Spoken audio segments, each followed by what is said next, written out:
नमस्कार। मेरा नाम भाऊ तोरसेकर। आप देख रहे हैं प्रतिभा।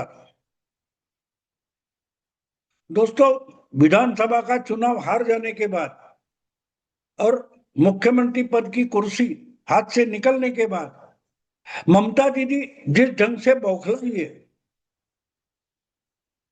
वो देखने जैसी बात है। जो रास्ते पर उतरकर हजारों लोगों के साथ रैलियां करती थी, मोर्चे निकालती थी, वो आजकल कहीं गायब हो गई है। मुझे तो वो पुराना राज कपूर फिल्म का गाना याद आता है, क्योंकि आजकल ममता दीदी और उनके भतीजे अभिषेक बनर्जी, इनके घर पर बंगाल की आम जनता चक्कर लगा रही है और चोर चोर चिल्ला रही है। तो मेरे दिमाग में एक थोड़ी मजाकिया बात आ गई कि ममता दीदी क्या सोचती होगी। कल तक जो लोग डर कर आंखें उठाकर ममता दीदी के नजर से नजर नहीं मिलाती थी, वही बंगाल की आम जनता और वोटर आजकल ममता दीदी को आंखें उठाकर देखना चाहता है, लेकिन ममता दीदी का दर्शन नहीं हो रहा है। जहां जहां ममता दीदी को ढूंढने की लोग कोशिश कर रहे हैं, तो ममता दीदी कहीं मिलती नहीं है। जो भी खबरें आ रही है कि जो नए एमएलए तृणमूल कांग्रेस के चुनकर आए, उनकी एक ममता दीदी ने मीटिंग ले ली थी। फिर ममता दीदी के लोकसभा या राज्यसभा में जो कोई एमपी है तृणमूल कांग्रेस के, टीएमसी के, उनको बुलाकर उनकी एक मीटिंग ले ली गई। अलग अलग नेताओं की मीटिंग ले ली गई। तो इसमें आने वाले नेता, मीटिंग के बाद जाने वाले नेता तो दिखाई देते हैं, क्योंकि मीडिया ममता दीदी के घर के आसपास खड़ा रहता है और जो भी कोई आए तो उसकी झलक दिखाने की कोशिश करता है। तो बाकी सारे नेता दिखाई देते, लेकिन चुनाव हारने के बाद और उनके हाथ से सत्ता निकल जाने के बाद और दूसरा मुख्यमंत्री शुभेंदु अधिकारी आने के बाद ममता का दर्शन बंद हो गया है। मानो जनता की नजरों से ममता दीदी ने खुद को ओझल कर लिया है, गायब हो गई है। अचानक वो उस दिन यहाँ हाईकोर्ट में पहुंच गई, उस पर भी चर्चा हो गई। उस पर अलग केस ममता दीदी के खिलाफ रजिस्टर हो गई है कि ममता दीदी अगर लाइसेंस एडवोकेट नहीं है तो कोर्ट में काला कोट पहनकर क्यों आई थी, वगैरह वगैरह। वो बात अलग है, लेकिन एक बात, लोग उनके घर पर, उनके भतीजे के घर पर या उनके महुआ मोहित्रा वगैरह जैसे लोग हैं, उनके घर पर झुंड झुंड करके लोग इकट्ठा होकर, जमावड़ा करके लोग जा रहे हैं। तो ये लोग अपने पीछे क्यों पड़े हैं, ये अगर सवाल ममता की मन में आता है तो ममता क्या सोचती होगी, ये मैं सोच रहा था। तो मेरे दिमाग में राज कपूर और नरगिस के एक पुराने फिल्म का, या किसका था, राज कपूर की फिल्म थी इतना पक्का है, तो उसका गीत, एक गाना मेरे दिमाग में आया। वो ये था, जहां मैं जाती हूँ वह चले आते हो, जहां मैं जाती हूँ वही चले आते हो, चोरी चोरी मेरे दिल में समाते हो। ये जो गाना है आपने सुना होगा। तो ममता गुनगुनाती होगी, जहां मैं जाती हूँ वहां क्यों आते हो, चोर चोर करके क्यों चिल्लाते हो, ये तो बताओ कि तुम किसके कौन हो। ऐसा गाना शायद ममता दीदी, वो कौन है दूसरी, सयानी घोष गुनगुनाती होगी। लेकिन बात यह है कि बुरी तरह से ममता हार गई। उसके बाद ममता के जो कार्यकर्ता थे, गुंडागर्दी करने वाले थे, उनको लोग ढूंढ ढूंढ कर पीट रहे। उन पर आज तक जो आरोप थे, इसके लिए पुलिस उनको ढूंढ रही है, पकड़ रही है, अरेस्ट कर रही है, एफआईआर दर्ज हो रहे हैं। मुंह छुपाकर किसी बिल में जाकर इनको बैठना पड़ रहा है। लेकिन ममता हटेगी नहीं। ममता तो स्ट्रीट फाइटर है। ये बहुत सारे राजनीतिक, पॉलिटिकल एनालिस्ट, पॉलिटिकल पंडितों का कहना है कि ममता तो इतने चुपचाप अपनी हार मानने वाली नहीं है, वो भिड़ जाएगी बीजेपी से। लेकिन भिड़ेगी तो कैसी भिड़ेगी? आज ममता दीदी के हाथ में सत्ता नहीं है, सत्ता नहीं है तो प्रशासन नहीं है, ना पुलिस प्रशासन है। ममता दीदी की पूरी ताकत उनकी पार्टी कभी भी नहीं थी। पर्टिकुलरली पिछले 5 6 साल 10 साल ममता दीदी की पार्टी थी ही नहीं। ममता दीदी की ताकत पॉलिटिकल नहीं थी, राजनीतिक ताकत उनकी नहीं थी, क्योंकि उनकी पार्टी का कोई संगठन बचा ही नहीं था।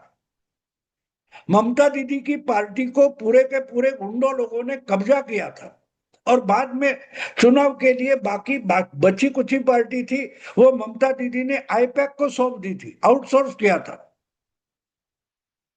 तो आज ममता की हालत वो है कि उनके पीछे कुछ 80 एमएलए हो गए या 30 35 एमपी हो गए और कुछ सैकड़ों पार्षद हो गए, लेकिन जिसको कार्यकर्ता बोला जाता है, जिस कार्यकर्ता की ताकत पर कोई भी पॉलिटिकल पार्टी चलती है या उसकी लीडर की कीमत की जाती है, ऐसी कोई भी ताकत ममता दीदी के पीछे नहीं है।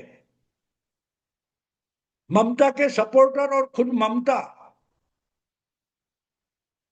सरकार से या कोर्ट से सुरक्षा की मांग कर रहे हैं। तो इसलिए यह समझना जरूरी है कि ममता की ताकत गई तो कहां गई।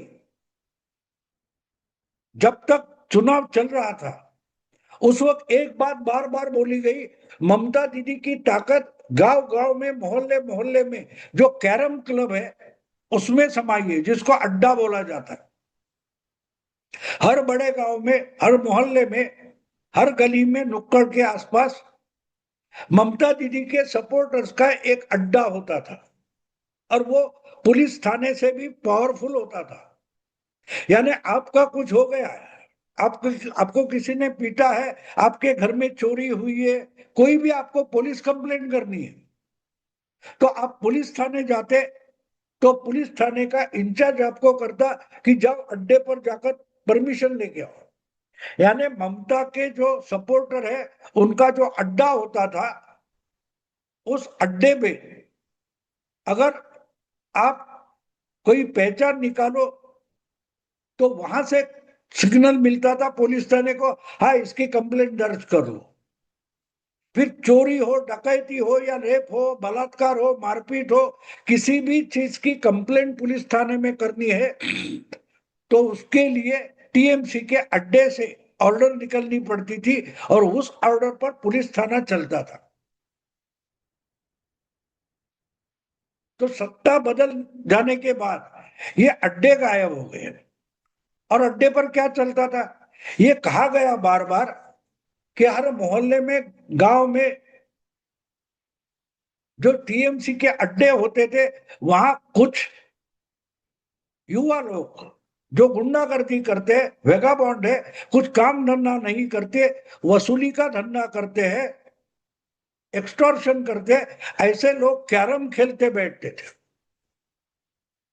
उनके लिए जगह थी, और जगह में टेबल लगाकर वो कैरम खेलते रहते थे, और कैरम खेलते खेलते लोगों को डराना, लोगों में दहशत फैलाना, यही पार्टी का काम होता था। और जब चुनाव आ जाता था तब जो पार्टी के खिलाफ जा सकते हैं उनकी लिस्ट मिलती थी, उनको वोटर सेंटर पर, मतदान केंद्र तक जाने नहीं देना, ये पार्टी के लिए इस कैरम वालों का काम होता था। तो कैरम के जो अड्डे थे ये 4 मई के बाद अचानक गायब हो गए, मानो थे ही नहीं। कई स्कूल में, कई दूसरी पार्टियों की कब्जा की हुई जगह, कभी स्कूल में या कभी किसी के घर में या दुकान में, वो जगह कब्जा टीएमसी वाले गुंडे करते थे, और वहां पार्टी का अड्डा शुरू होता था। और पार्टी का अड्डा मतलब वहां कैरम क्लब शुरू होता था। तो ये कैरम क्लब नाम की चीज जो पूरे बंगाल में फैली हुई थी, वो टीएमसी का अड्डा होता था, और यानी गुंडों का अड्डा होता था। बस वो गुंडे आकर वहां कैरम खेलते बैठते थे। और कैरम खेलते खेलते अपनी दहशत पूरे उस इलाके में दहशत खड़ी कर देते थे कि लोग उनको डरकर ही जीते थे। उनके खिलाफ बोलने की किसी की हिम्मत नहीं होती थी और पुलिस थाने में भी उनको पकड़ने की हिम्मत नहीं थी। उनकी पुलिस उल्टा पुलिस थाना उस कैरम के अड्डों पर ऑर्डर आती है उस पर चलता था। लेकिन 4 मई के बाद ये सारे अड्डे गायब हो गए क्योंकि ममता दीदी हार गई। ये खबर आते ही आम जनता रास्ते पर आ गई और इन्होंने बीजेपी के कार्यकर्ता और आम जनता इन्होंने मिलकर ये जो कब्जा की हुई जगह थी, वो दुकान होगी या स्कूल होगा या मंदिर होगा, वहां से उस गुंडों को भगा दिया है और भगाने की जरूरत भी नहीं थी। वही अपना अड्डा छोड़कर कहीं ना कहीं गायब हो गए, गायब हो गए। तो एक तरीके से 4 मई के बाद पूरे बंगाल में कैरम क्लब बंद हो गए, कैरम क्लब गायब हो गए। लेकिन अब अकेले ममता को लड़ना पड़ रहा है। उनके पीछे चलने वाली भीड़, हजारों की भीड़ हम देखते थे, वो ऐसे कैरम क्लब वाले थे, वो कहां गायब हुए पता नहीं। तो ममता को अब अकेले लड़ना पड़ रहा है। तो कैरम की जो चीजें थी वो गायब हो गई, लेकिन स्ट्राइकर बचा है जिसका नाम ममता दीदी है या अभिषेक बैनर्जी। उनको कोर्ट हो या पुलिस थाना हो या पॉलिटिक्स हो, अकेले लड़ना पड़ रहा है।